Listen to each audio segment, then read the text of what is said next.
vosotros, algunos no, pero lo tendréis como un cineasta duro, por así decirlo.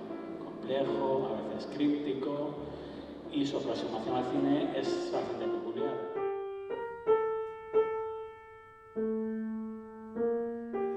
Apela mucho a las emociones y a los sentimientos y